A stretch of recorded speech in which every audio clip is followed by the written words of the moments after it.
दोस्तों भोजपुरी के superstar power star Pawan Singh Bhojpuri में धमाल मचाने के बाद पहली बार मगही गाना गाने जा रहे हैं दोस्तों। और पावर स्टार पवन सिंह भोजपुरी के बाद मगही में इतिहास रच दिए दोस्तों। पावर स्टार पवन सिंह का मगही गाने का आज टीजर आया था दोस्तों, और टीजर पे 2 घंटे में 6,400 व्यूज है और 19,000 लाइक है। तो दोस्तों आप लोग लाइक से अंदाजा लगा सकते हो कि रियल टाइम व्यूज जो है 2 घंटा में 1 लाख प्लस हो गया होगा।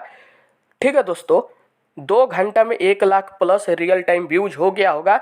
और दोस्तों पहली बार अगर कोई भोजपुरी का गायक आता है, मगही गाना गाता है और टीजर पे इतना ज़्यादा व्यूज आ जाना अपने आप में दोस्तों एक इतिहास है। तो हम कह सकते हैं कि पवन सिंह भोजपुरी में धमाल मचाने के बाद अब मगही में इतिहास रचने का काम कर रहे हैं और इससे भोजपुरी का नाम ऊंचा हो रहा है। हम लोग शान से कह सकते हैं कि पवन सिंह आप तो भोजपुरी के शेर हो। दोस्तों वीडियो अच्छी लगी तो इस वीडियो को ज़्यादा से ज़्यादा शेयर करो।